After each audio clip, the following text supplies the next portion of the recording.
之前我们已经用提前买到的 Switch 2的主板做过了硬件分析和性能预测。那现在 Switch 2这个机器啊，已经正式发售超过1个月了，我们也在这个上面玩了1个月的游戏，包括也做了更为详细的游戏性能测试不管是第一方的增强版，还是第三方的移植包括功耗测试、温度测试、续航屏幕还有整机的测试，可以说我们已经对 Switch 2有了一个大概的了解了。那玩了1个月之后我觉得尽管它在一些方面还有很大的改进空间，但是骂归骂，买归买作为这个老任重大升级节点的开端如果你能够以3000元单机或者是3400同捆的价格买到 Switch 2的话呢，它仍然是很值得入坑的。那么它的游戏体验具体如何？如果要买的话，有什么需要注意的呢？今天这期视频我们就来深入的聊一聊 Switch 2。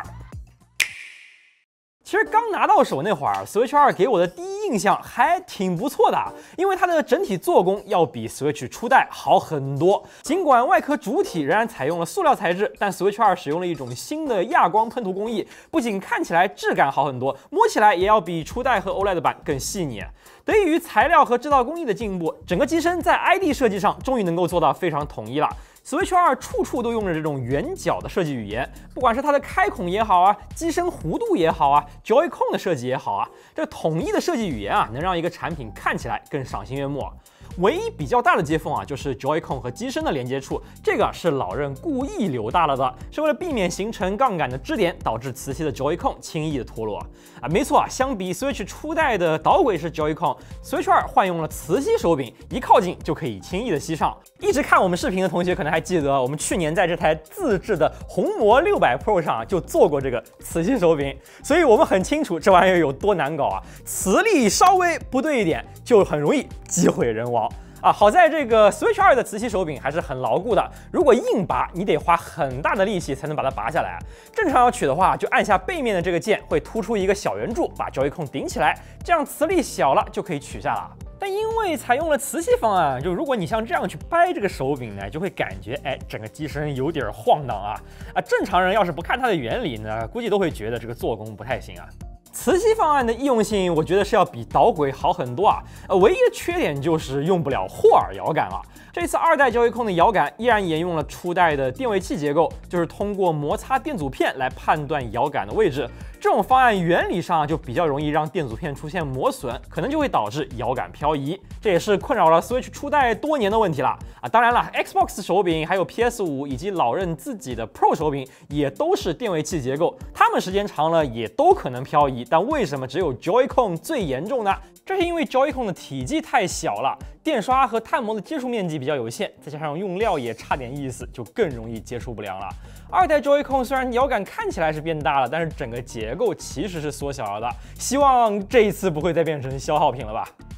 不过耐用性之外至少2代摇杆的手感确实是有进步的，明显要丝滑很多，没有之前那么涩了。这摇杆会不会漂移还有待观察，但是 ZL/Z2 键，也就是扳机键的断触问题是普遍存在的。我们的8只 Joy-Con 里就有1只遇到这个断触了。当你摁下去听到微动的咔嚓声之后有一定的概率是并不能触发按键的，等于微动虽然按了，但没通上电如果你不幸遇到这种情况，送不了售后，就只能找人维修或者自己动手修了。思路其实很简单就是在按键和微动之间垫一个垫片，或者把这个微动垫高了也行。比如你可以贴一个贴纸，但拆手柄稍不注意就有可能会拆坏，尤其要当心后盖的卡扣。还有这里的震动马达的连接线动手能力不强的同学还是交给维修师傅去搞吧。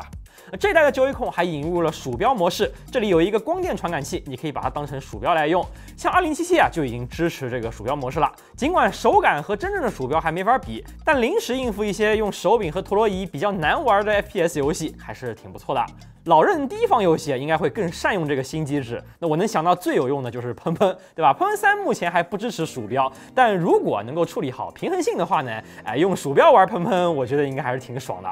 另一个2代的新功能就是这个 C 键了，按下它就能够启用 Game Chat 群聊你可以跟好友边打游戏边聊天。互相能看到对方的游戏画面，虽然是被限制在了个位数帧率吧。那如果接摄像头的话，还能够视频聊天，它甚至可以帮你抠像和做运动跟踪。这里面有很多的直播串流技术都是英伟达帮老任做的。但是有一个大大的但是啊，就是这个 C 键呢，必须要有海外或者是香港的手机号才能用，大陆手机号是不能用的啊。或者你要是不嫌麻烦的话呢，搞一个虚拟号也 OK 啊。如果没有朋友跟你一起玩的话，这个 C 键其实没有任何的卵用啊。但是对于一些要开黑的游戏，能够看见队友的画面，可能确实是有点意义的。和 Switch OLED 一样 ，Switch 2的背面也做了一个铝合金的无极支架，它做成了一个 U 型的结构，相比 Switch OLED 的那个类 Surface 的支架呢，会更轻便的同时，也没有那么占内部空间啊。Switch 2整机重量是534克，相比初代和 OLED 体感上是重了一大截。尽管绝对重量上它依然要比很多 PC 掌机来的更轻便，但是这么大一坨东西用2个薄薄的 Joy-Con 架着，拿着的手感确实是不怎么样啊。尤其是 Joy-Con 底下这2边的位置，偏偏还做的特别的突兀，顶着虎口玩久了还挺难受的。我们这里啊，给机身涂上水彩，在握持，你可以直观的看到，相比 Steam Deck 这种有人体工学的设计来说 ，Switch 2和手掌的接触面积有多小啊？就 Switch OLED 要比它小，比它轻，所以手感要比它好很多。而 Steam Deck 的握把呢，更符合人体工学，可以很饱满的握持住，所以手感也要比它好很多。哎呀，所以啊，我就很推荐，如果掌机模式你玩的多的话呢，你可以像我一样买一个这种大握把，哇，这个一装上 ，Switch 2的手感瞬间就舒服很多了。不然的话，我甚至是会把这个支架掀起来用啊，这个反而能够提供更多的支撑啊。薄了虽然手感差，但是好处就是便于携带了。这个 Steam Deck 呢，它的大手把就导致它在包里很占空间啊。哪怕我的游戏库大多是在 Steam 上的，我平时出差也还是更愿意带 Switch OLED， 就是因为比较好带嘛，对吧？那么 Switch 2在变得更大的同时呢，它的厚度没怎么变化，所以它的便携性还是不错的。你当然没有办法把它揣进口袋里，但它确实是这种大屏掌机里唯一比较方便带出门的了。那说到大屏 ，Switch 2的外部看起来最大的升级，大概就是这一块7.9英寸的 1080p 的 IPS 屏幕了。这块屏幕的情况，说实话有那么一点复杂啊，我们就等到后面单独来聊啊。但是单论外部做工，其实除了屏幕之外，我觉得 Switch 2符合这个价位的电子产品应有的做工，反正比初代那一会儿的廉价质感是要好太多太多了。那它的内部做工又如何呢？我们现在就来拆解一下机器看看好了。Switch 2的拆解要比初代更麻烦一点，卸掉顶部和底部的螺丝后，你需要撕下 Joy-Con 插槽内的塑料片，才会暴露出底下的螺丝。这里也藏有吸住 Joy-Con 的2颗磁铁。卸完螺丝啊，就可以拆下后盖了。和前代一样，巨大的屏蔽罩先映入眼帘。那卸下天线，再卸下屏蔽罩之后，就能看到内部的结构了。中间是它的主动散热器。那和 Switch 初代一样，热管并不会直接接触 SOC， 而是在铝制散热片上贴了一块铜箔，热管导走铜箔上的热量。Switch 2的散热模组相比前代还是做了增强的，热管横向变得更粗了，散热鳍片的面积也是变大了，风扇不仅直径更大，叶片也经过了重新设计。风道来说呢，还是从底部这里进风，屏蔽罩导流经过机身，然后通过风扇从顶部排出。那其实 Switch 2的底座里也加了一颗风扇，但是那颗风扇完全不是给机器散热的，纯粹是给底座里的电路板散热的，两边是完全独立的风道啊。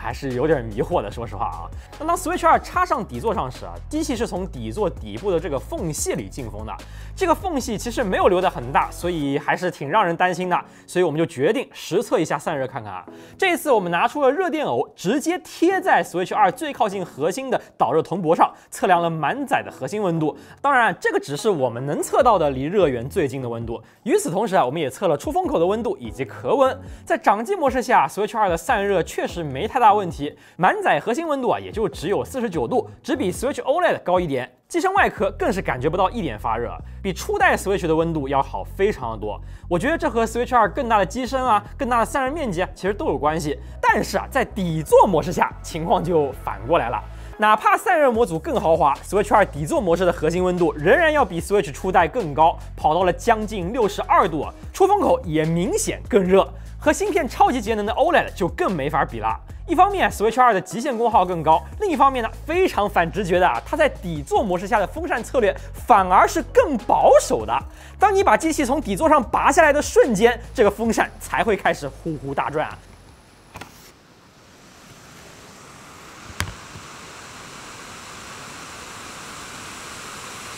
你插回去之后，哎，风扇反而安静了，嘿嘿，是不是完全摸不着头脑啊？老任这是图啥呀？有一种可能是和前面聊到的这个 C 键有关系。在 Game Chat 里聊天的收声是利用机身上的这个麦克风实现的，哪怕在底座模式下你人离得很远，它也是用机身这个麦克风收声，只不过会用算法来做增强和降噪。虽然 Switch 2有非常强的降噪能力，但如果人离得实在是太远了，终归还是需要尽可能减少风噪，才能尽量的确保收声质量。那还有一种可能就是纯粹为了在拔下来的时候尽快降低体感温度而来这么一下。但是这又没法解释为什么不直接拉高底座模式的转速呢？反正是插在电视下面嘛，人离得又远又有外放，非要做一个可感的转速提升，我觉得是有点没必要啊。好在哪怕风扇转速很低 ，Switch 2的壳温控制的倒是还可以，至少是没有初代来的烫手的。如果你拿它和 Steam Deck OLED 比较的话，其实 Switch 2的核心出风口还有壳温都是要更低一些的。我觉得 Switch 2的散热总体还算是比较过关的。但是总有同学会有这个散热焦虑，对吧？就怕它出问题嘛。尤其是看到这个底座根本就没啥进风空间，就想着在淘宝上买各种各样的外置散热器给它散热。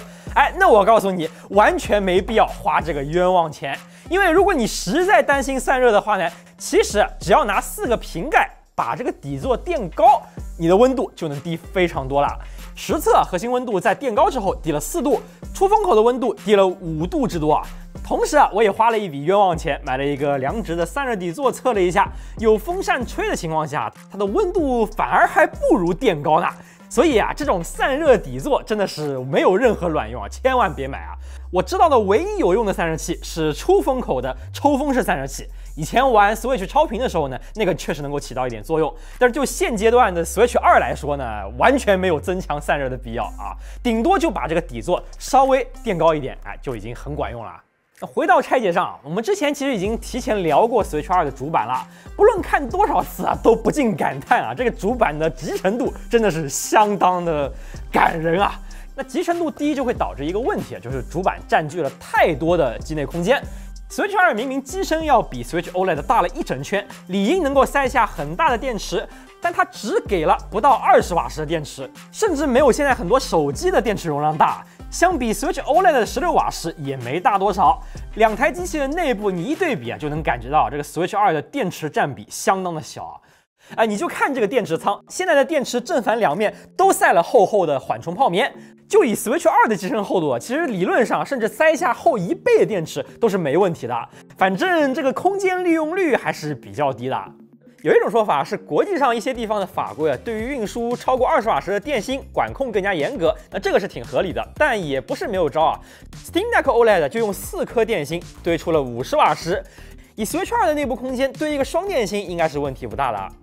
主板侧的设计我们之前就已经分析过了，屏幕罩底下埋着的呢就是 T239芯片和2颗内存，一切都跟我们提前买到的那块主板是一模一样T239的性能其实那期视频已经聊得非常详细了，唯一可能有出入的地方就是 CPU 性能。Switch 2的8颗 CPU 其实只有6颗会被用在游戏里，剩下2颗要留给系统和其他场景。其实初代 Switch 的4核里有1颗也是要保留的，但是为什么2代要保留2颗核心呢？主要也是为了这个 C 键的游戏直播和视频聊天才能冗余。哪怕你不用这个 C 键，它还是得一视同仁的把这些系统资源冗余在那边感觉可能就是有点可惜吧。希望以后有办法能够腾出来给游戏用吧。包括它的12G 内存里保留了3G， 游戏可用内存是9个 G 那比 Xbox Series S 的10G 可用8G 要略微好那么一点点吧。这一块是 Switch 2的内置 UFS 3.1 闪存，256G 的容量。NS2 的说明书秘密展里有说到这个闪存的速度要比初代快了8倍。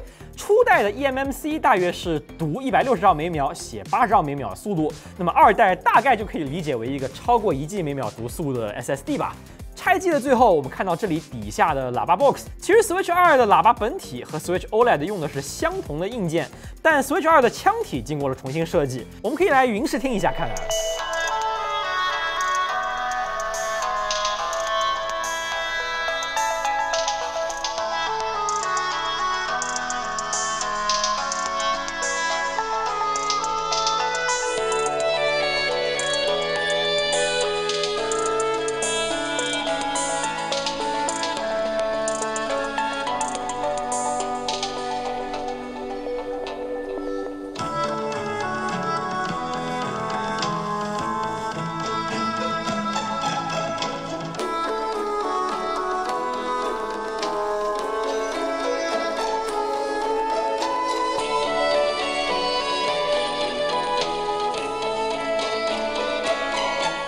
有一说一，我个人的感觉，2代的这个音质相比初代确实是有非常大的进步，但是和 Steam Deck 啊，还有 iPad mini 比，感觉还是要差点意思啊，基本上就是一个旗舰手机水平的外放吧。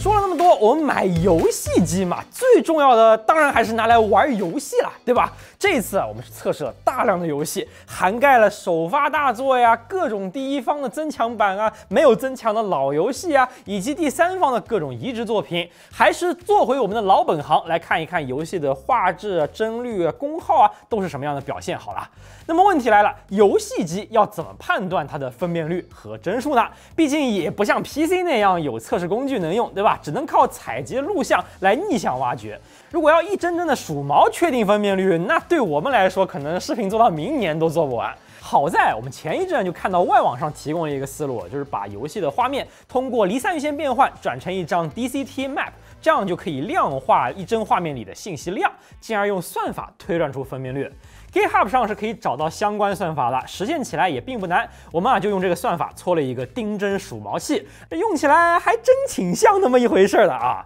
当然 DCT 推断分辨率也有它的局限性在，就是面对 DLSS 之类的超分技术，数毛难度会大幅增加，因为 DLSS 会增加很多的画面细节，目前的算法还没法判断出这些细节到底是增强出来的还是本来就有的。好在目前用了 DLSS 的 Switch 2游戏还比较少，分辨率的问题算是解决了。那么帧率该怎么算呢？其实帧率是有现成的开源工具可以统计的，就是 TR Drop。那它的原理是用 SSIM 来衡量帧间有没有出现变化。你只要通过采集卡采集帧内压缩的超清游戏画面 ，TR Drop 就可以分析出视频里的每秒有多少帧是发生了变化的，进而绘制出帧率曲线。那我们首先就来看一下护航大作《马车世界》的表现。作为第一款原生64位的马车，在底座模式下，游戏是以原生1440p 60帧运行的，没有使用超分技术。此时底座功耗15瓦，而在掌机模式下，马车世界是固定在1080p 60帧的，整机功耗7.5瓦。底座和掌机的60帧都非常的流畅，没有任何掉帧。得益于 Switch 2更强的 CPU 和储存性能，这一代的马车得以把各个赛道串起来，实现庞大的开放世界。你可以在其中自由的穿梭，同屏比赛人数和图形效果上相比前作也有明显的进步。可惜目前游戏并没有提供120帧的性能模式，来让我们更好的利用这一块120赫兹的内屏。实际上 Switch 2目前唯一支持120帧的游戏就只有秘密展了，那可能都算不上游戏吧。过一段时间将要上市的《银河战士4》已经宣布了会有120帧模式，那么可以期待一下它的表现啊。马车算是老任的常驻游戏，没什么可多说的。那要论惊喜的话，我个人还是更喜欢刚刚推出的东气缸焦力全开。那东气缸也算是老任的经典 IP 了。那这一次焦力全开呢，是由马里奥奥德赛团队开发的箱庭探索类的平台游戏，它又比较符合我们平常说的可玩性拉满的这种任天堂作品了。游戏中最大的特色就是使用体速构建了可破坏、可重塑的地形，通过挖地形、砸地形、重建地形来创造新的路线和机会。关卡设计和玩法都与地形破坏这个特色相结合，使得游戏的探索过程变得非常的有趣。来到新地图的第一件事就是先控制 DK 一顿猛砸，好玩的同时呢也很解压啊。这对舔图党来说可能压力会有点大啊。刚开始玩，你可能会感觉它既有奥德赛，也有王国之泪的既视感，尤其是第一个大地图，给我一种这下看懂了的感觉啊。但实际上，这是一个节奏很快的游戏，它没有那么多需要你停下来慢慢思考的地方，更多的时候是干就完事儿了。而精妙的地图设计又让这个干的过程没有那么的无脑，玩起来也是乐趣十足啊。焦力全开所使用的体速技术其实就是把像素的概念对应到了立体层面上。那为什么不像其他游戏那样用三角形面呢？其实是为了大量物理效果做的铺垫。传统的三角面游戏，它们的物理运算其实都是被简化过的。如果用三角形面来做物理运算，那第一步碰撞查询其实就是在做三角形面和射线的求交，这是最吃算力的一步啊。然后你砸碎东西以后的地形修改呢，又相当于加速结构重建啊、压缩啊等等步骤。其实这些做的事情和你在跑光追是没什么区别的。这个性能压力怕是什么硬件都跑不动啊。所以业界为了模拟游戏中的碰撞一般都会用简化模型来实现，比如 AABB 核或者 OBB 闭合来代替原来的三角面去执行碰撞模拟，但是这个就会让实际的碰撞体积和渲染的体积不符了。最典型的例子就是很多游戏走台阶的时候，你会发现脚底下是悬空的，它是接触不到地面的。如果要做大量的可破坏地形，这样搞显然效果会很差。所以胶力全开的制作组就想到了体素。每个体素啊，就是一个巨大数组里的一个元素，可以非常轻易的做查询和修改。用体素构建的物体，你可以理解为它是实心的啊，物理效果可以落实到每个体素上，用它来表示可破坏场景，就能够简化问题了。业内最出名的体素游戏，大家应该都认识，就是 Minecraft。由于体素的体积是确定的，如果它表示的区域越大，那消耗的内存就会越多。这个其实有点用内存换性能的意思啊。胶力全开里也能看到限制内存的痕迹，比如游戏存盘是不会保存地形的，再比如切换关卡也不会保留上一个关卡地形。另外一点就是老任很想让整个游戏的美术风格上不受使用了体素的影响，所以也做了一些巧妙的设计。在游戏渲染的时候，体素和体素之间是会互相有效果的。比如把土块扔到土地上，就会发现连接处的土它会有一个连接的效果，而石块砸开会散落到地上，就不会连起来。不同的材料会产生不同的交互，它还是尽可能去接近传统三角面游戏的视觉呈现啊。为了让这种砸烂地形的体验不受视角遮挡的影响，开发组还非常巧妙地设计了挖坑视角啊。当你在地形里探索的时候呢，也不至于迷失方向。那尽管在坑里的操作并非尽善尽美，但我觉得这已经是处理透视视角最好的几个游戏之一啦。看到满屏乱砸，你可能会觉得这个性能开销肯定很大吧？啊，其实我们前面也讲了，体素反而是这个游戏里不太吃性能的部分。一个根本上全是规则立方体的场景，肯定是比零散的三角形复杂度更低的。这种数据结构有大量现成的优化，并且一个动作会影响多少体素，其实是非常可控的。体素主要还是吃内存，单论破坏和探索的体验，其实还挺流畅的，多数时候都能够稳60帧。但是啊，这并不代表胶力全开就没有性能问题了。首先，游戏最大的问题是它用了双重缓冲。当你跑不满60帧的时候，比如50多帧啊、40多帧呢，它就直接会把你限死到30帧，来保持一个稳定的垂直同步周期。但问题是30帧的落差太大了，一会儿60帧，一会儿30帧的体验，真的比偶尔掉到50帧要差太多了。这个其实已经是家族病了。老任就特别喜欢用双重缓冲、3重缓冲。之前的《荒野之息》《王国之泪》啊，就是不足30帧的时候，直接给你限在20帧，导致掉帧非常的难受。胶力全开也是一样，虽然有的玩家能够接受30帧，但你从60帧掉到30帧的这种落差感是很明显的。那什么时候会掉帧呢？破坏体素不太会掉帧，反而是游戏的地图工具非常卡。你一打开这个地图啊，拉远一点、拉近一点、转一转，必然掉帧。哇，这个地图感觉比实际玩游戏要卡多了呀！还有的掉帧出现在和人物的对话呀，或者是一些过场 CG 里面，包括修房子的动画呀、打破香蕉的动画呀，都有不小的概率会掉帧啊。部分怪物的动作和一些主角技能也很容易引起掉帧，以及有一些很离谱的 BOSS 战，比如这个屎墙一出，全程卡爆啊！这个直接精神层面硬控了我半分钟啊！从技术角度啊，就是它在不停的生成太多的体素，而且每一帧都要更新，这可能撞到了 CPU 内存缓存瓶颈了。游玩过程中时不时来这么一下，肯定是很难受的。但是好在，就像我前面说的，游戏的核心玩法地形探索还算是比较流畅啊。分辨率方面呢， 1.1 版本的游戏掌机模式目标 1080p， 最低掉到过 720p， 而底座模式的目标分辨率是 1620p。实际在某些场景，比如地图里面呢，是真的是可以跑到原生 1620p 的。而游玩过程中啊，最低是掉到过 1080p。超分到1620p 后啊，其实人物近景看着还挺清晰的，但是像远处的一些复杂纹理啊，或者画面的一些高频部分、植被啊，像是这里的草就存在明显的闪烁。这是因为游戏并没有使用 DLSS， 而是用的 FSR 1.0。实际上，按照开发组的说法，胶力全开原本是为 Switch 初代准备的，不支持新技术并不意外啊。但看到这个采访的时候，我都有点不敢想啊，要是让 Switch 初代跑这个游戏，能跑成啥样啊？很多人游戏创意如果没有技能支持，恐怕是很难实现的。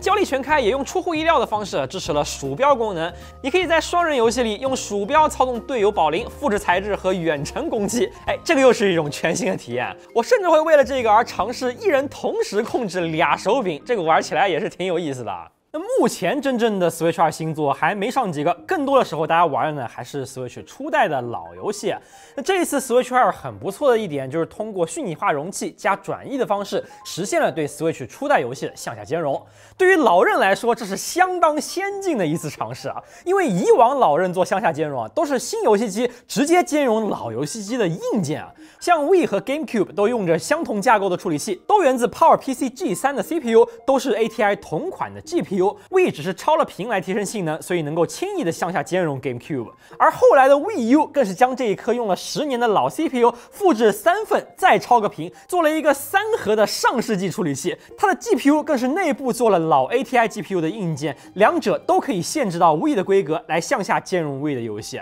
包括 3DS 对 DS 也做了类似的硬件兼容。而 Switch 2就完全不一样了，它并没有直接搭载 Switch 初代的任何处理器硬件，而是通过纯软件的方式实现了向下兼容。那 CPU 方面，由于两代 Switch 的架构差异不大，兼容起来并不难。比较难的点是在于它的 GPU， 英伟达的 GPU 每代的着色器二进制都是不一样的。初代 Switch 的着色器二进制是打包在游戏 ROM 里分发的，所以 Switch 2的兼容层主要的工作啊，就是在游戏运行时转译这些着色器。向下兼容这一块 ，NV 也是帮了老任不少忙啊。那其中有部分的 Switch 老游戏还获得了 Switch 2专门的增强补丁来解锁更高的画质和帧率。有些提供增强补丁的游戏是可以免费升级的，也有一些是需要加钱才能升级的。比如塞尔达的荒野之息和王国之泪都需要额外的50港币来购买升级，或者 NSO 会员加扩充包是可以免费升级的。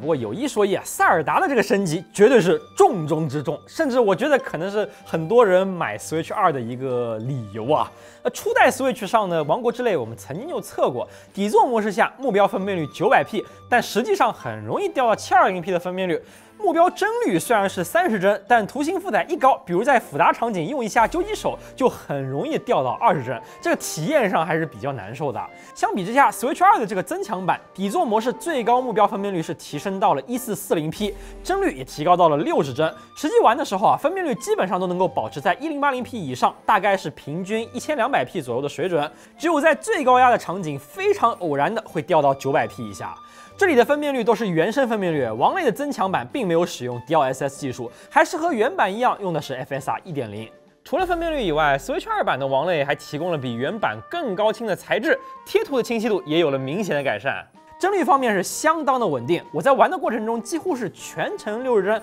没有掉过帧的。平均1200P 60帧的游戏，体验真的是要比不稳定的800P 30帧好太多太多了。掌机模式的差距就更离谱了 ，Switch 初代掌机目标是720P， 但最低甚至会掉到540P 的分辨率，平均是维持在600多 P， 实在是谈不上清晰。帧率受到3重缓冲的影响，同样是在20帧和30帧之间反复横跳。而 Switch 2版的王国之泪，掌机目标1080P， 平均是在864P 左右，最低掉到过720P， 帧率是非常稳定的60帧，不管清晰度还是流畅度都有了质的飞跃啊！在一块7.9英寸的内屏上，二代的这个体验已经是非常棒了。可以说，如果你当年因为机能不足而没有舍得玩这2部塞尔达的话呢，二代的这个升级版绝对是入坑的好时机啊！不过两代 Switch 的目标功率还真是挺不一样的。初代 Switch 玩王国之泪，掌机模式整机6.8瓦，底座模式是11瓦。到了 Switch OLED 上，得益于16纳米的新工艺，掌机模式仅4.3瓦，底座模式更是只有5.8瓦，哇，非常的低啊。而 Switch 2跑增强版的王国之泪呢，掌机模式就来到了7.5瓦，底座模式甚至干上了15瓦。考虑到屏幕功耗，二代的掌机模式处理器功耗应该和初代 Switch 相当的，但底座模式就完全起飞了，意味着二代的这一颗 T239芯片，它的能效甜蜜点在明显更高的功耗段上，这显然对散热和电池都提出了更高要求。我们前面已经测过了散热，那我们后面也会看一下续航怎么样啊。以上这些是需要加钱购买升级版的游戏，但其实还有更多游戏是免费提供 Switch 2升级版的，其中效果最好，我觉得最给力的一个升级就是喷射战士3啦。喷喷3在 Switch 初代上的优化就已经很不错了，至少联机的时候，底座模式是以1080P 60帧为目标的，战况激烈的情况下呢，会掉到900P 甚至800P 以下，但帧率一直是稳定60帧。Switch 2在联机战斗里则是升级到了 4K 60帧为目标，实际上也全程都跑在 4K 上，一点都不带掉的。你没听错，不是超分出来的，是原生的 4K 60帧啊！哇，我打的时候感觉整个画面都更清晰了，玩起来简直爽爆啊！这才是喷喷正确的打开方式啊！而性能上提升最大的其实还不是战斗，原版 Switch 上的这个上新广场啊，由于 NPC 和场景复杂很多，就被限制在了 1080p 30帧运行。打比赛60帧，出来玩是30帧，这个体验就非常的割裂。而在 Switch 2上呢，广场的性能迎来了史诗级的提升，给到了 1800p 60帧。哇，这两个放在一起比，确实感觉 Switch 2版才是游戏的完全体啊，又清晰又流畅。掌机模式的提升也非常的大，满血 1080p 60帧的掌上体验，比起初代的 720p 60帧，总算没有了这种强烈的锯齿感，清晰了很多啊。这个升级能够免费提供给老玩家，我觉得真的是相当良心啊，真的太棒了。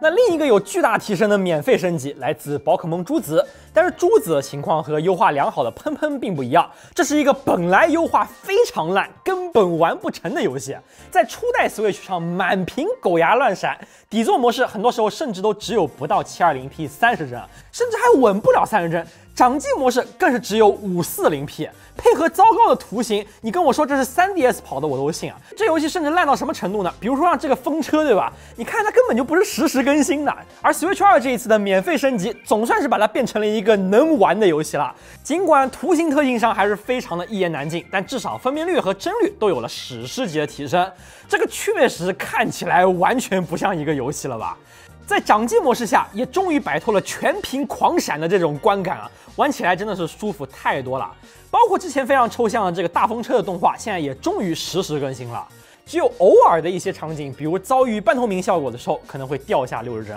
朱紫的 Switch 2升级版似乎是用了一种特殊的 DLSS 技术，它的工作范围要比 PC 上的 DLSS 窄很多。一旦画面变化比较大，比如动起来的时候，你就能明显看到人物边缘的这种锯齿。这可能是因为 Switch 上的卷积盒比较小，只能捕获非常小区域的画面细节。但你仔细观察边缘的话呢，你就会发现这个锯齿是一直在变化的，有的时候有点模糊，但有的时候呢又比较明显。只有当你完全停下来，时域上多帧的信息都比较接近的时候 ，DLSS 的效果才能收敛。这个时候你看到人物边缘就平滑很多了。所以它确实用了 DLSS， 但只有在静态下效果才比较明显。那我的理解是啊，这个 DLSS 的超采对于它这个小 GPU 还有它的那点内存带宽来说，代价是非常大的。做这种简化还是有必要的。我愿称之为青春版 DLSS 吧。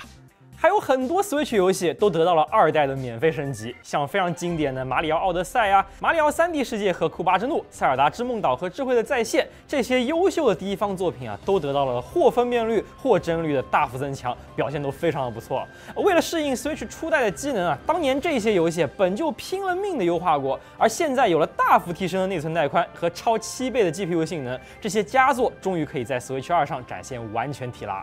不过也不是所有的 Switch 老游戏都有这种增强的待遇的，很多经典作品的开发者没有准备补丁，那就只能是原汁原味的向下兼容了。好消息是啊，我们测试过的基本所有 Switch 游戏都可以顺利的跑在 Switch 2上，兼容性是非常不错的。但是没有补丁的话，就不会有明显的画质和帧率提升。比如我很喜欢的火纹和异度之刃系列呢，都是全系没有升级补丁的。你玩异度之刃2和3，就只是顶满原来的动态分辨率跑30帧。当然，像《异度之刃2》呢，由于机能问题，在初代上是经常的掉分辨率，糊的是跟狗屎一样啊。比如在加雷古若之丘这个地方呢，掌机模式甚至只能够跑到376p 啊，所以 NS2 能够顶满540p 的掌机分辨率上限，观感也已经好一些了。但这又引出了另一个遗憾的点，就是 Switch 它有2种模式嘛，底座模式的画质要比掌机模式好很多，对吧？理论上呢 ，Switch 2用掌机模式去跑初代老游戏的底座模式，画质也是能有明显进步的呀，对吧？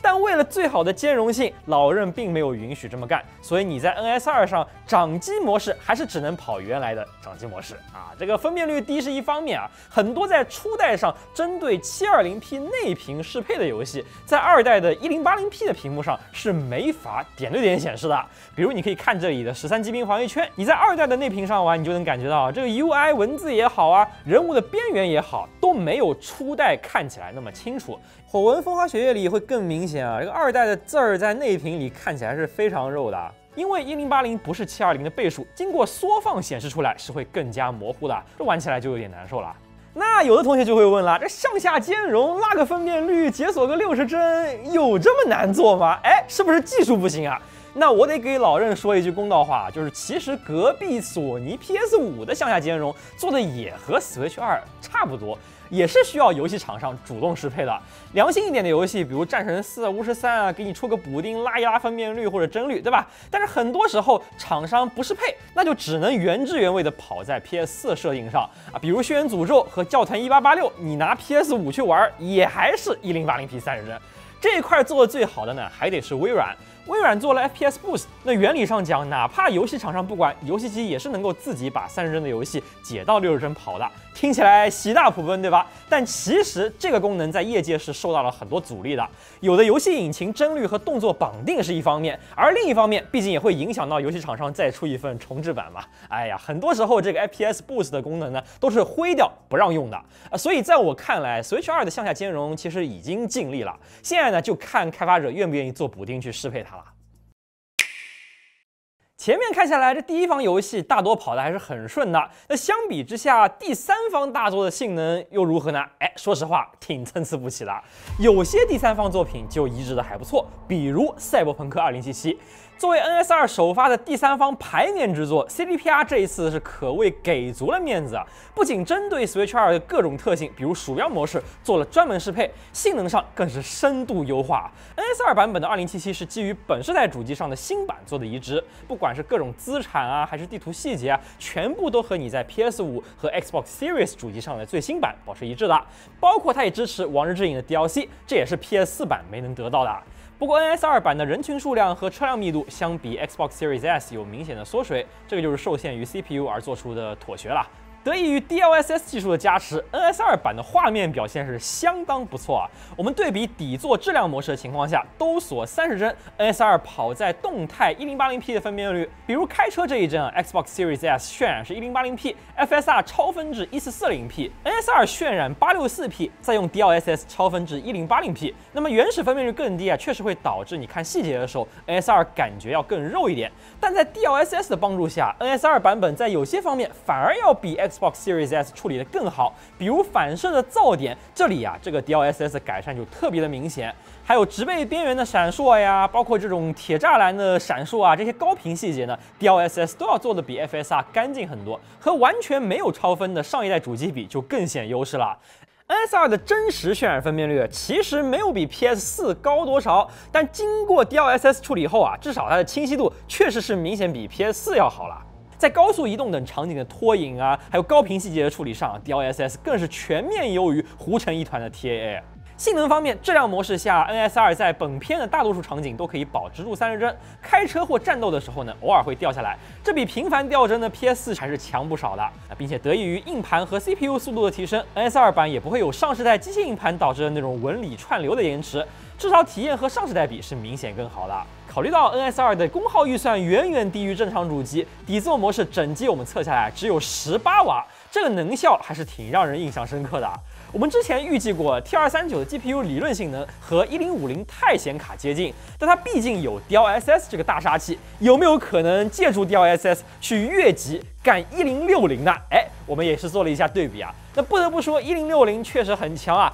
以30帧为目标，甚至是可以跑到2K 分辨率，开超高质量档 XeSS。那原始已经超过1080p 了，比 NS2 的输出分辨率还要高啊。由于分辨率差距悬殊，放大了看细节呢，1060的画面信息量自然是要更多更清楚的，反射噪点和高频闪烁也更不明显。但是说实话 ，NS2 也并没有比1060这个画面差出太多。不放大仔细看，它这个画面还是挺能立得住的。反而同样原始分辨率较低的1050钛没了 DLSS 的加成，明显就糊成一坨了，跟这俩完全不是一个段位的。平心而论啊，至少在2077这种用心优化的游戏里，就以最终呈现的效果来说，我觉得老黄把 T239 的 DLSS 算进它的总提升里，其实也无可厚非啊。不过 NS2 的性能模式相比它的质量模式就要糟糕一些了。性能模式通过降低分辨率，瞄准40帧的目标帧率，但实际上很难达到稳定的40帧，时不时会掉到30多帧，甚至更低。其实很多场景的最终帧率和质量模式是差不多的。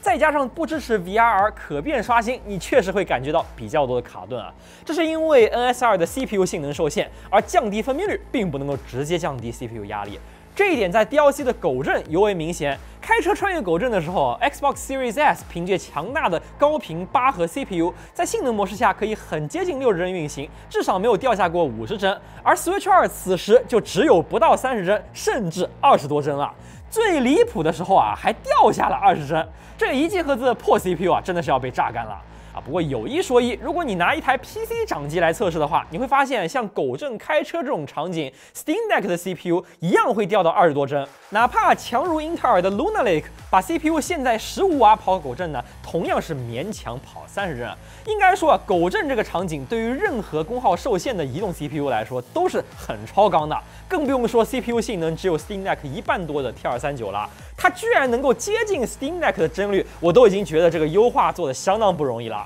我还测了狗镇的市场，那当压力转移到 GPU 之后 ，Switch 2的表现就好很多了。虽然同样跑不足40帧，和 XSS 还差得挺远，但至少没有频繁的掉下30帧了。不过在没有 VRR 的情况下，这个不固定的帧率观感上还是不如质量模式锁30帧好啊。我们再来看一看 NS2 掌机模式的表现，我觉得掌机模式应该是更多人会玩的一个模式。那掌机相比底座模式是进一步缩减了分辨率，但其他画面设定的变化并不大。如果你单独截图出来看的话，可能确实一般啊，但是在一块7.9英寸的屏幕上看，至少这个质量模式是相当清楚的。说实话 ，Switch 2的这一颗 T239芯片和市面上的同类产品比，已经是相当节能的了。掌机模式包含屏幕的整机功耗都只有10瓦。我这一次拿来了 Steam Deck OLED， 还有 Luna Lake 版的微星 Cloud 7来对比。那你要注意啊，这个 Luna Lake 掌机其实要比 NS2 还有 Steam Deck 都要贵很多啊，所以哪怕它表现很强，你也不要觉得太奇怪，对吧？仅仅就作为一个标杆图一乐吧。而且就算性能强，它的前端也是非常非常难用，所以我其实唯一推荐的 PC 掌机也只有 Steam Deck OLED。好，我们回到能效上啊，就是如果我们都设定在和 NS2 同功耗，也就是整机10瓦 ，SoC 大概只有6瓦的情况下呢，那 T239 的能效简直是可以吊打所有这些 X86 产品啊！因为 X86 掌机芯片根本就没法正常跑在这么低的功耗下，即便是最节能的梵高的 APU， 还有 Luna Lake 呢，它们的最低甜点功耗都远高于6瓦了，更不用说那些更耗电的 APU 掌机了。这个瓦数下 ，Steam Deck 和 Cloud 7都只能在很低的画质下跑到20帧左右，完全跑不动2077。但是如果我们不从功率的角度，而是从续航角度，以同样续航的设定来比较它们的画质，那 PC 掌机总算是能够发挥出来一些了，能跑到的画质预设要比 Switch 2高不少啊。毕竟 Switch 2就算低频能效更好，它的电池实在是太小了。不过托 DLSS 的福 ，Switch 2在静态下仍然可以保持非常好的画质。在开车动起来之后，尤其是高压场景降分辨率之后呢，你仔细看 NS2 的物体边缘，你确实能感觉到它的局限性了。高频细节也会出现更多的闪烁，并且 Switch 2的阴影分辨率相比 CDPR 给 Steam Deck 适配的中高预设来说，要明显来得更低啊。但是说实话，在一个7.9英寸的小屏幕上，这三者的清晰度区别还真没那么容易看出来啊。一些细节处理上，我觉得 NS2 相比 Steam Deck 还要更优。那说句难听的，屏幕拖影的问题都要比画质上的差别来得更明显了。我觉得2077在 NS2 上的这个质量模式做得还是很不错的，性能模式依然是一个麻烦。Steam Deck 虽然狗镇一样跑不动，但本体放一放画质还是可以跑到50帧以上的，而 NS2 就没有这种闲情逸致了。总体来说，2077这个移植是相当有诚意的。NS2 用有限的性能，基本做到了完整的2077体验，可玩程度要比 PS4 版高很多啊。而它作为掌机的表现，我觉得是一个惊喜。实际画面完全不逊色于任何同续航下的 PC 掌机，只是和本世代还有 PC 比起来呢，这个 NS2 的 CPU 仍然是它的短板，所以30多帧就是它的极限了。追求高帧率的朋友肯定是没法尽兴了。另一款第三方译制游戏《霍格沃茨之遗》没有像2077的表现那么好 ，NS2 版的《霍格沃茨之遗》也是基于 PS4 的上时代版做的，它的资产比如模型和 PS4 上一样有很多的简化，而不像 XSS 那样用高面数的模型。人群密度、阴影质量也有缩水，但部分纹理在 NS2 上做了加强，比如这块石头就是用 PS4 的低精模型换上高清的纹理。从户外这里来看 ，NS2 版的移植还是有一些偷懒的地方的，比如草地这里植被设定比 Xbox Series S 低的同时，也明显有重复使用纹理的痕迹。那 PS4 版尽管也复用纹理，但用各项异性过滤做了遮瑕。NS2 可能在户外这里是直接套了 XSS 版的纹理，但 XSS 有草啊，遮着看不到。NS2 远处去掉了草，却没有用各项异性过滤去改善效果，看起来就会很奇怪啊。包括呢 ，Switch 2版本的游戏在物理上啊，也和上世代主机版本一样做了阉割。你看这个人在水里游泳的时候，它是没有涟漪的啊，水体的效果有点难分啊。这一点显然是不如本世代主机和 PC 的效果。NS2 版的霍格沃茨之遗，底座模式下是渲染 720P， 超分至 1440P 30帧；掌机模式是渲染 540P， 超分至 1080P 30帧。我觉得它的设定给的是相当保守的，因为底座模式我们测下来功耗只有14瓦，掌机模式整机只有 6.5瓦，是我们测过所有大作里最低的功耗。正常像2077那种游戏都是动态渲染分辨率，最大化的利用机能，而霍格沃茨基本上全程都是掌机 540P 渲染，底座 720P 渲染的，哪怕还有充足的性能余量，它也没有用来提升分辨率了。与此同时，过场动画里倒是经常看到切换动态分辨率的痕迹。我的理解，这个更像是 bug 而非性能不够导致的，不然就解释不了这么低的功耗了嘛，对吧？从性能的角度 ，NS2 版的霍格沃茨在我的游玩体验里确实基本没有掉过帧，一直是保持在30帧运行的。还有一点就是它的超分也和2077很不一样，2077的 DLSS 更接近 PC 上的 DLSS， 而霍格沃茨和宝可梦一样用了青春版 DLSS， 人一旦动起来，你就能明显看到边缘的锯齿。和其他主机对比，我觉得在竞争下 NS2 版的观感是相当好的，即便渲染分辨率更低，放大仔细看或许能够察觉到它的信息量更少，但像窗户上的网格这种细节，经过 DLSS 的增强之后，它的观感甚至要比 Xbox Series S 更清楚，远远优于 PS4 兄弟。可一旦动起来，锯齿的问题就比较明显了，尤其是人物衣服边缘这里啊。其实 Switch 游戏就普遍对锯齿比较宽容，可能在掌机的小屏幕上确实不一定需要抗锯齿，但是在大屏幕上看主机模式，尤其是原始渲染分辨率不高的情况下呢，这个狗牙还是有点影响观感的。可能用完整版的 DLSS 确实性能开销太大了吧。加载体验上，这个 NS2 版也是差了一点意思啊。比如开门 ，XSS 版几乎是可以秒开的，而 NS2 版呢，总是要在门前稍微等个那么1-2秒，门才会打开。尽管这个开门速度已经比 PS4 兄弟的机械硬盘快非常多了，但我也试了一下，如果给 PS4 换上 SATA 固态，其实开门的速度是和 NS2 版差不多的。应该说，这个霍格沃茨 NS2 版本啊，在底座模式下还是和 XSS 有很大差距的，它的体验更像是一台换了 SSD 的 PS4 Pro 吧。倒也不赖就是了。再来看看掌机模式，对比锁功率同续航设定下的 Steam Deck OLED 和 Claw 7，大家都跑30帧的情况下，这个画质差距就相当大了。因为 NS2 版受限于仅仅 540P 的掌机渲染分辨率，看起来明显要比 Steam Deck 和 Claw 更加模糊，算是3者里比较差的那个了。我确实觉得霍格沃茨这个移植啊，性能利用上过于保守了。PC 版的霍格沃茨经过最初的几版更新，优化已经非常好了。Steam Deck 甚至可以跑原生 800P 的 XESS 最高档，完全不降分辨率。顺带一提，哪怕在 AMD 平台上 ，XESS 也要比 FSR 好用很多。而 1080P 加质量超分的 Lunar Lake 画面效果就更好了。最重要的是啊 ，PC 是可以选择跑60帧的，而 Switch 2版的霍格沃茨是和上世代主机一样，没有提供性能模式可选的。不知道是不是对 CPU 性能有所顾虑啊？2077算好的移植，霍格沃茨算凑合的移植，那有没有比较烂的移植呢？你好，有的，介绍一下《杀手3》。杀手3在 PS4、PS4 Pro 还有 NS2 底座模式以及 Xbox Series S 上呢，都能跑原生 1080P 模式，也都能解锁帧率，以60帧为上限，只是在一些细分设定上有小的区别，就很适合拿来对比帧率。NS2 版本的杀手并没有使用 DLSS 技术，和 Xbox Series S 一样，在3代的地图里它是使用了 FSR， 所以能够明显看到晃动时的这种拖影。不支持 DLSS 也就罢了，在性能上，这个 NS2 版更是让人大跌眼镜啊！在重庆这种 GPU 压力较大的场景，仅能够跑上30多帧，不到40帧的帧率，这甚至还不如 PS4 版，更不要说和 PS4 Pro XSS 比了。而另外一个压力稍小的迪拜场景 ，NS2 也是刚跑上40多帧，表现仍然不及 PS4 版本。和前面2个很吃 CPU 的开放世界游戏不同，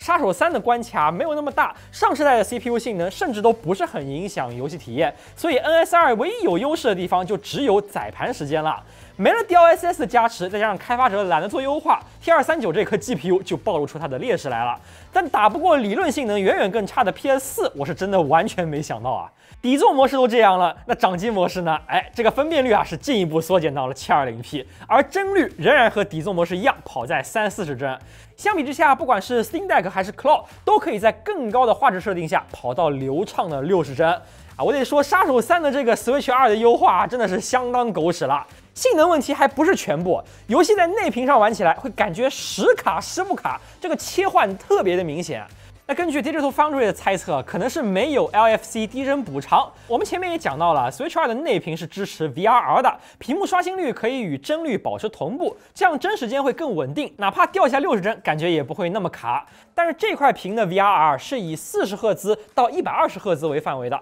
如果你跌下40帧，正常来说呢，应该是启用 LFC 来补偿。比如说掉到39帧的话，屏幕可以翻1倍刷新率，来到78赫兹，这样就还在 VRR 的工作范围里。但没有 LFC 的情况下，杀手3这种频繁跨越40帧分界线的游戏，在内屏上就会显得尤为卡顿啊。VRR 没法持续工作，这个问题的根源可能在于 Switch 2上60帧的游戏目前都是以固定60赫兹输出了，而想要实现 LFC， 哪怕你跑30多帧，也必须要把上限拉到120赫兹输出，不然你也没法让屏幕以70多赫兹显示嘛，对吧？或许是掌机底座2个模式切换啊，也或许有一些别的技术困难没解决，反正内屏 VRR 还有待老任进一步更新优化。相比第一方的全面开花，这个第三方移植真的是很看开发者的心情。最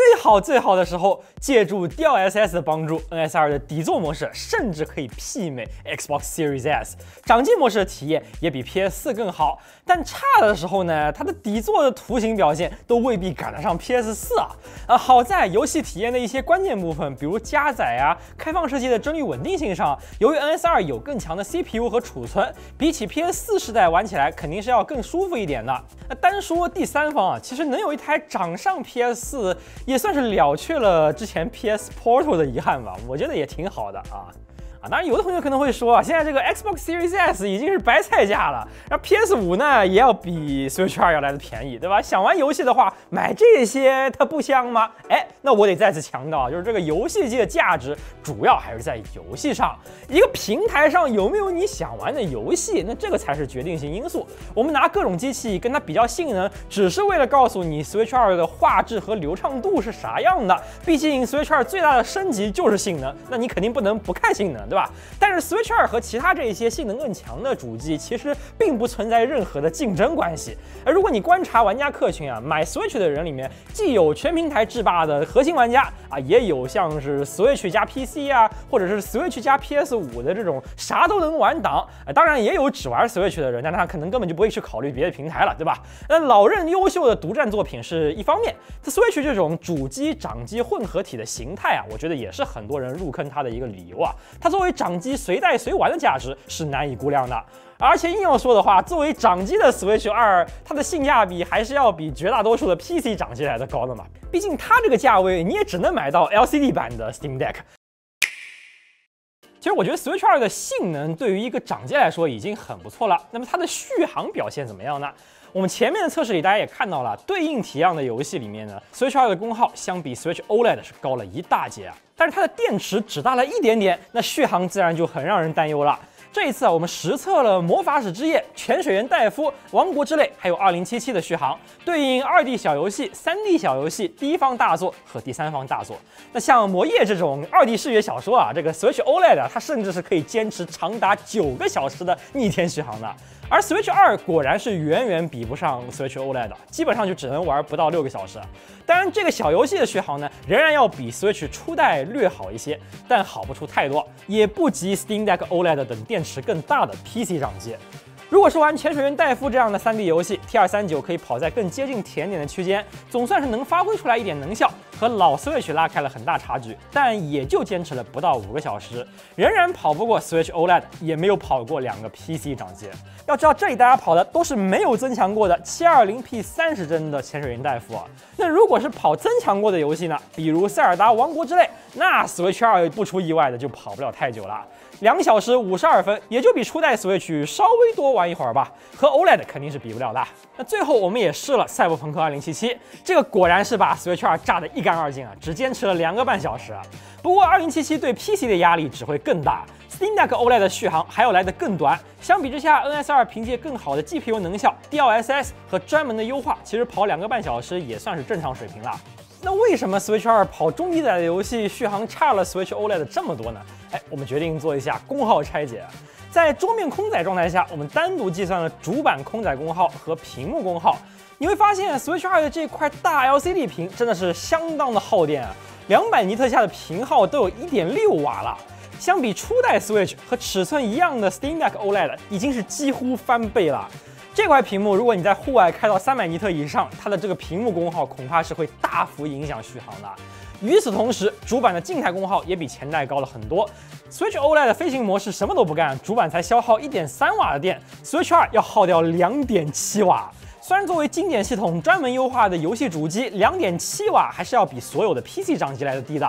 但这也说明了为什么 Switch 2在低载游戏里的续航尤其比 Switch OLED 要差。它的处理器启动功耗就已经更高了，主板的外围功耗也同样不低啊。你可以这么理解啊，就是之前的 Switch OLED 画能效曲线，它可能在这个位置，尽管没性能，但是功耗真的可以低下去。而 PC 掌机是在这个位置的，性能强大，但需要极高的功耗才能够工作。而 NS2 相比这俩来说，它的能效画出来大概是在这个位置的。虽然不像 PC 那么吃电，但它一样需要比前代高得多的启动功耗啊。那么功耗这个锅是不是要三星工艺来背呢？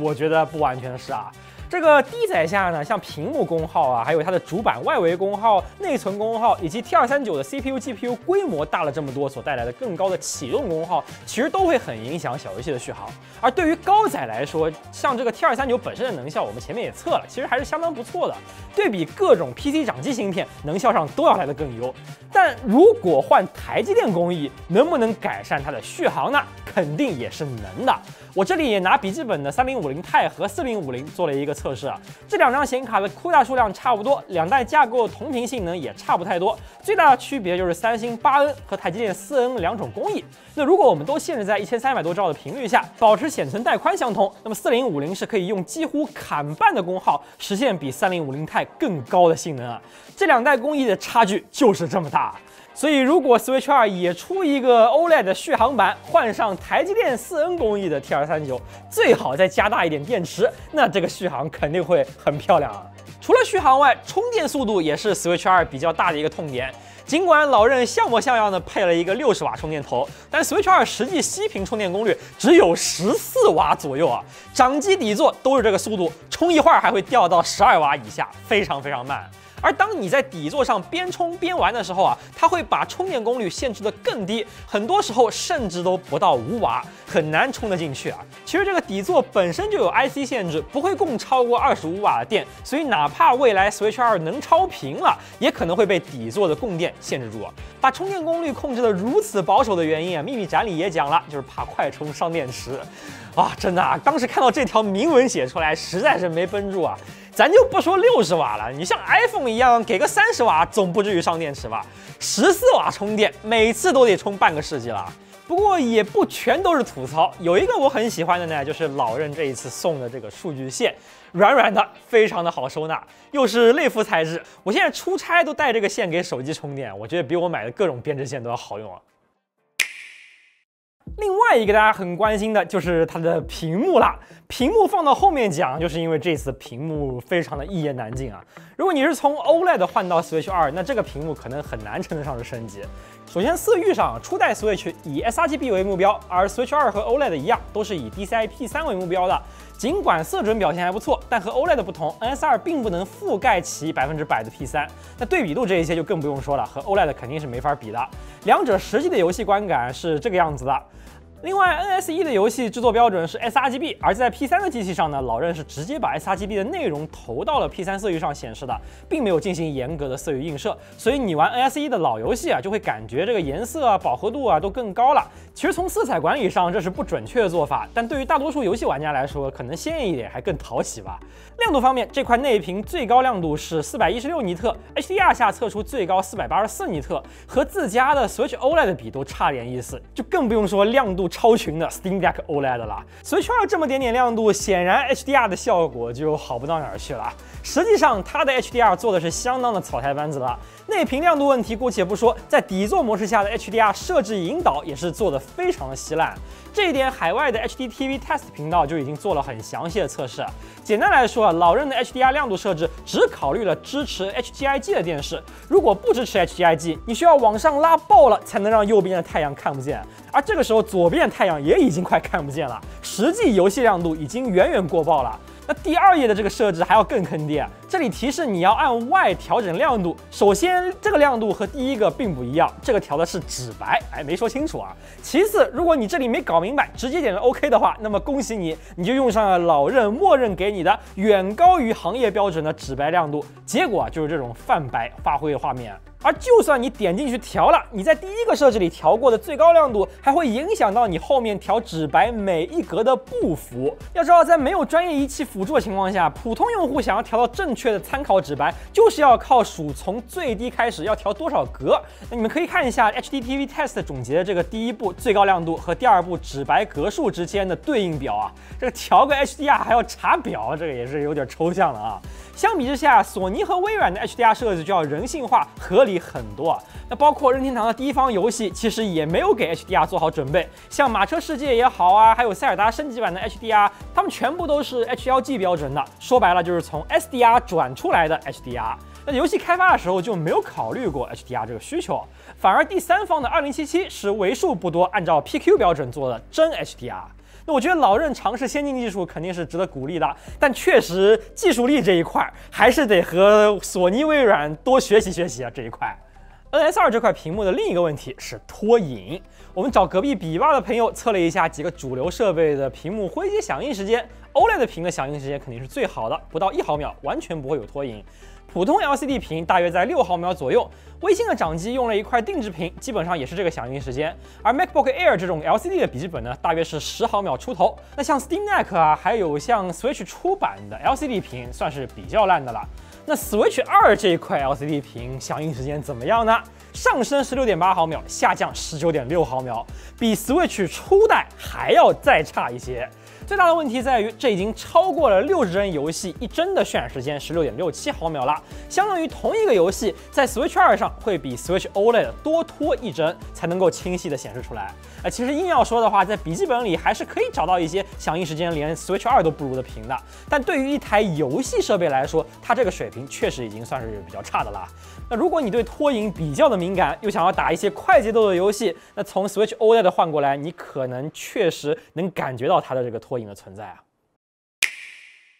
好了，机器本身是聊的差不多了，那我觉得既然这是一期超长的这个 Switch 2评测，就应该和大家来聊一聊它的这个外设周边啊，还有一些入坑建议啊、须知啊之类的，对吧？假设你已经决定买 Switch 2了，你需要知道一些什么呢？第一个就是和 Switch 2一起上市的这个2代 Pro 手柄。刚发售那会儿400多出头就能买到，不过现在已经涨价到500了，比其他2家的普通手柄贵一点，但是远没有精英手柄贵。如果你插底座玩的比较多的话，我是真的强烈推荐你买一个这个手柄啊！毫不夸张的讲，这个手柄在很多方面都是我用过的最好的第一方手柄，甚至 PS5 引以为傲的 DualSense， 我觉得都有很多能够学习它的地方。首先，这个手柄跟手贴合的地方是完全没有接缝的。除了按键摇杆区域的整个外壳都是一体成型的。你要知道，不管是 PS5 还是 Xbox， 甚至是精英手柄都没能做到干掉接缝这个壮举。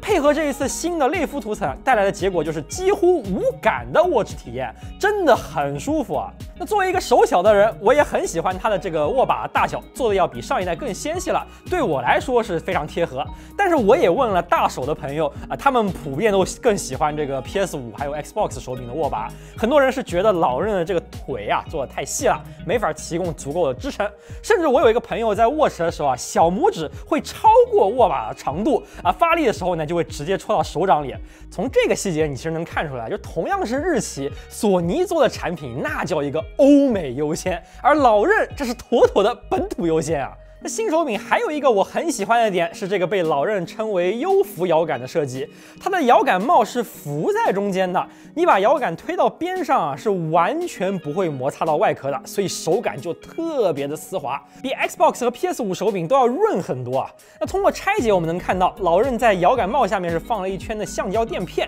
摇杆推到边上的时候呢，摇杆帽的边缘会接触到橡胶，那相比直接和外壳塑料摩擦，这样的设计是大幅优化了摇杆的手感和声音，你只要用过一次，绝对会爱上这个设计啊！不过这2代用的呢，依然是一个碳膜摇杆，并不能保证它的耐用性啊。那相比1代 Pro， 2代的按键手感也确实是更紧实一点了，不那么松垮了。因为老任在按键周围添加了橡胶来提升手感。那这一代还加入了自定义背键，并且是没有凸起的设计，这样手放在上面是感觉更自然一点的。其他对手都标配的耳机孔，这一代老任也总算没有落下了。而最重要的是啊，老任的这个 Pro 手柄续航是真的长啊，在正常使用的情况下可以坚持将近40个小时。PS5 手柄被人诟病最多的就是续航太短了，毕竟它的功能也是最花哨的嘛，又是喇叭呀，又是一直在震动的这个顶级震动马达，又是自适应扳机，对吧？我玩了1个月的老任的手柄，再回去打《死亡搁浅2》，真的是要被 DualSense 的续航气死啊！那至于扳机呢，按照老任的惯例是没有给到线性扳机的，因为现在的任系游戏都不是基于线性扳机开发的，它显然没有理由换啊。线性扳机对于一些第三方游戏，像是需要开车的游戏来说，还蛮重要的。那2077在 Switch 2上就只能开关脚油门，这个手感就特别的奇怪啊。但对于射击游戏来说，反而很多人更喜欢这种快速触发的扳机，两者算是各有所长吧。所以很多的国产手柄都会做一个开关，让你能够切换扳机。对于这个 Pro 手柄来说，可能我觉得最可惜的点还是在于它只能用在 Switch 2上，没法像索尼、微软那样用在 PC 上了。反正我给老任的这个2代 Pro 手柄的评价，恐怕是要比主机本身要高很多的。那第二个须知就是游戏载体啊，这个 Switch 买游戏呢是分数字版和实体版的 ，eShop 直接买，还有同捆套装序列号兑换的呢，都是数字版的游戏。你在淘宝上买的卡带啊，大多是实体版的。那为什么说大多呢？因为有一些游戏，比如《双影奇境》，你目前去买实体版，它都只是在盒子里塞一张序列号，没有卡带的。说是后面再出卡带啊。那如果你一直玩 PC， 可能已经习惯了数字版游戏，但是主机上我其实强烈建议你买实体版。为什么呢？因为主机游戏的价格很贵啊，而卡带和光碟最大的优点就是可以转售，可以卖二手啊，对吧？游戏不会永远绑在你的账号上。我觉得主机相比 PC 在游戏上的这种溢价，其实买的就是这个转售权，而数字版的游戏它是和你的账号绑死的，不可以转售的，但你却要花同样离谱的价格去买啊，所以主机买数字版就非常的亏，实体玩家可以买二手卖二手，花不了多少钱，而数字版唯一的优势就是首发能尽早玩到了。那对于 Switch 来说，数字版还要面临一个新的默认机制，叫虚拟游戏卡。以往的线上授权就是你买一份数字版，手上的机器都能随便玩，他们的授权转移是隐性的，你感觉不到的。联网的时候，它会自己去拿授权，不需要你手动切来切去。但今年引入的这个虚拟游戏卡就完全不一样了。如果我游戏在一台主机上的话，想要在另一台主机上玩，就得先把这个虚拟游戏卡的授权转移过来，得有这么一个显性的手动操作，才能换台机器玩游戏。那最关键的是什么呢？两台机器必须都开着，连着网的情况下，才能转移虚拟游戏卡。比如我游戏在家里的 Switch 上，而 Switch 2在办公室里，那家里那台 Switch 它可能网断了啊，这个可能性还挺大的，对吧？或者没电了，那对不起，你就没法把这个授权转到你的 Switch 2上了。那要怎么玩呢？你可以在这个账号设置里开启这个在线许可，这样就用不着转移虚拟游戏卡，只要联网就还是能玩你账号里买了的游戏。这个就有点像以前的非主机啊。但是想要断网玩游戏，你还是得把虚拟游戏卡给转过来啊。虚拟游戏卡这个机制啊，其实就是老任把数字版当成实体版对待了。转页操作受限于国内的互联网环境，有时候也会报错出问题啊。包括如果你拥有3台或更多的主机，那还会面临一个主机解绑的问题，因为一个账号只能在2台机器上授权虚拟游戏卡。所以我个人还是更喜欢传统的线上授权啊。但是老任之所以要做虚拟游戏卡呢，主要是为了引入家庭共享。你可以把你的虚拟游戏卡出租给家庭成员14天，就模拟一个数字版的借卡带嘛。当然啊 ，PC 玩家可能会说，这个 Steam 上面早就做了家庭组了，而且 Steam 是永久共享游戏的，那主机上肯定没有任何一家能够比得了这种政策嘛。但是至少互相借游戏，确实对于这个抱团一起玩的朋友来说，已经要比以前方便很多了。然后啊，哪怕你说我买实体卡带吧，那实体卡带里也还是有区别的。有的游戏用的是传统数据卡，也就是卡带里包含游戏数据的，插上就能玩。像2077就是这种非常良心的。CDPR 甚至不惜成本用了64G 的大卡带，但也有很多游戏用的是 Key 卡，哪怕插上卡也得去商店下载游戏。这种不包含游戏数据的 Key 卡，它实质上就是个加密狗嘛。当然了，它也不像序列号那样，这个 Key 卡呢还是可以二手交易的，它还算是实体版。但不包含游戏内容的话呢，就没法做到即插即玩，你必须先联网下载完整游戏。一方面，很多海外玩家担心的点是，万一有朝一日 eShop 的服务器关闭了，那么这种 Key 卡会不会就直接废掉了呢？另一方面，对于国内的 Switch 玩家来说，下载这个事情还是有点膈应的。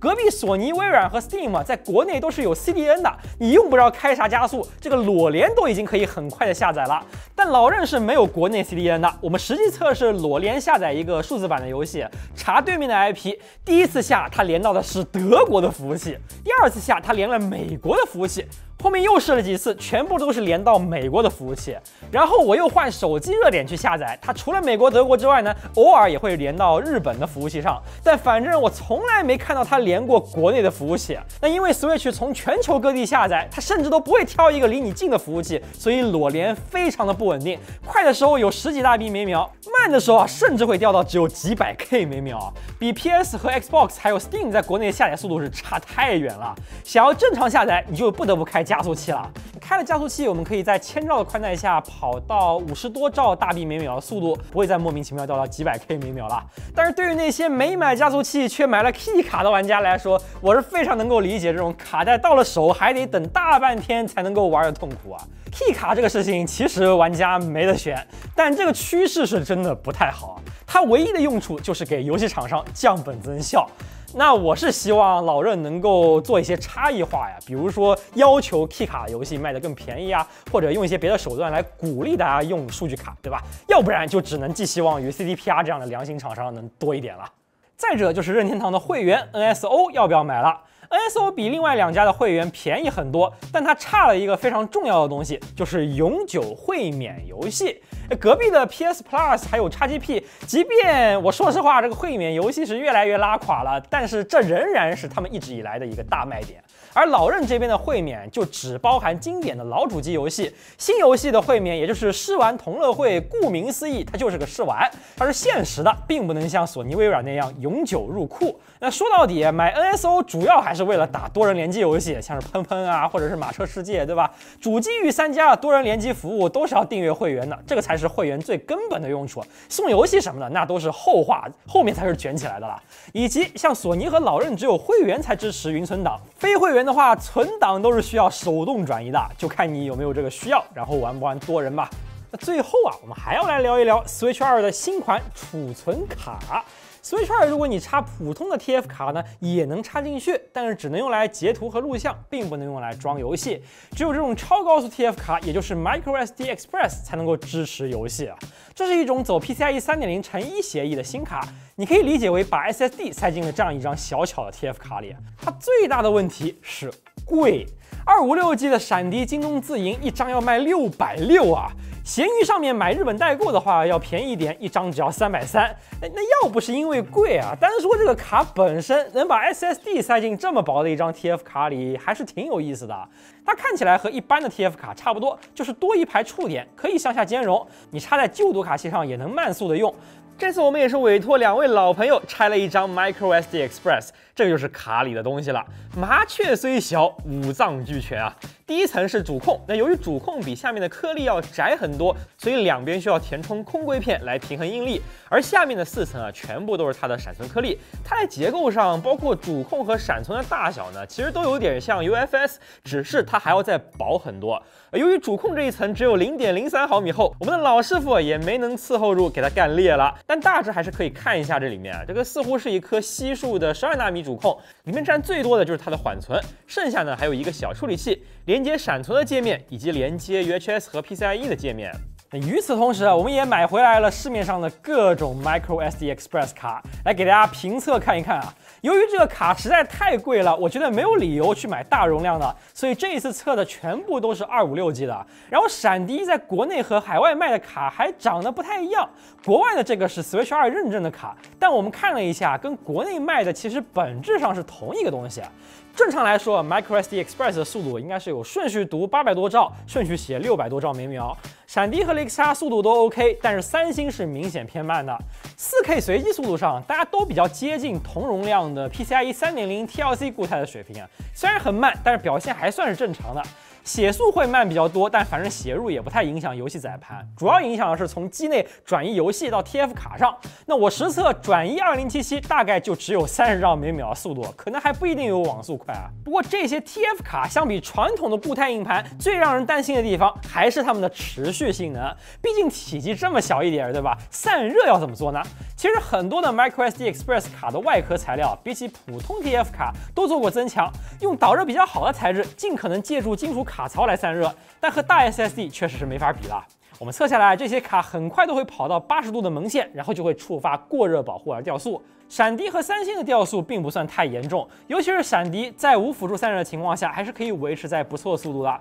相比之下，雷克萨是在这方面持久力最差的一个，发热明显要比另外2家更严重，会更快撞墙掉速，甚至有时候会掉到个位数的速度，很不稳定。目前来说，如果一定要买一张卡，我是比较推荐闪迪，但是最好不要买京东自营那个，600多块钱太贵了。海外其实是同一个东西，对吧？但是代购的价格直接就砍半了。从前面的读写测试来看，哪怕新的 TF 卡也是铁定没有机内的 UFS 闪存来的快的，但应该差距也不大。我们这里实测了一下2077的游戏载入，机内加载存档平均21秒 ，TF 卡平均23秒，确实慢一点点，但差的不太多。哇，洋洋洒洒写了2万多字啊！我们基本上把你应该知道的 Switch 2的卖点也好啊，缺点也好啊，知识点也好，全都覆盖到了。不管你有没有买 Switch 2，我希望大家都能有所收获，能多一份了解。不过还是那句话，决定买不买游戏机，肯定还是游戏，对吧？如果这上面没有你喜欢的游戏，那你真的没必要跟风去凑这个热闹。如果有你想玩的游戏，那就算有缺点，你也一样会买的嘛，对吧？从我们的视角来看啊，买 Switch 2的原动力其实无非就2点，一个是对初代的游戏体验抱有遗憾，想要用更流畅、更清晰的方式重温这些 Switch 上的佳作，那你买完就完事了，这是 Switch 2现在最大的一个卖点。第二个就是玩到接下来的老任第一方大作了，毕竟作为一款非常成功的游戏机的后续产品，只要不乱改形态、不搞骚操作 ，Switch 2就是注定成功的一台游戏机。你自然可以期待开发者们认真的对待这个平台，继续做出好的游戏作品。但你也得意识到，就是后面的 Switch 2续航版还有 OLED 版，显然会改掉这台机器很多的缺点。你现在买到的这个产品仍然是不完美的。那么是早买早享受呢，还是做一个等等党呢？或者是拒绝踏入消费主义陷阱？这个就由你自己来判断了。我是觉得所有的消费决策都可以这么来概括，就是看你对一个产品的兴趣，你的购买原动力能不能让你忍受下它所有的缺点。而我们的工作呢，就是把它的动力啊，还有缺点啊，全部都列出来，尽可能给你提供有用的信息啊。如果你觉得我们做的还不错，一定要点赞、转发、收藏，支持我们。我是极客玩的云飞，我们下次再见啦，拜拜。